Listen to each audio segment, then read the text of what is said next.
Oh, yun nga guys, no? May dumating sa aking Shopee. Ang in-order ko ay ito. Okay na to. Ayan, no? Si Rhodes for Spider, no? 494. Anti-pag.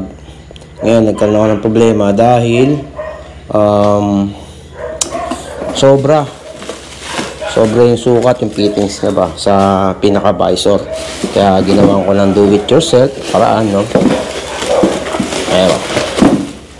Ayun, unbox ko na yan. Ginawan ko ng paraan para makaraos ako. Saan yun? Wala.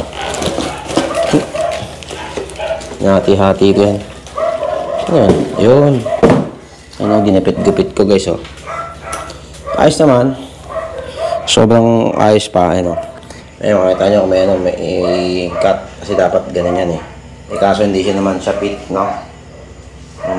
Meron siya sa gitna kasi sobrang haba, ayun. Parang, tignan, ayun. Atadong may gupit, ayun. Straight yung linya. Dapat medyo oblong siya, eh. Sample ko kayo, ayun. Ayun, from dyan. O, diba? Tadaan! Gawa nyo ng paraan. Pero, ito may natubig to, ha. Salin ko pa. Umusok-usok pa yan, no.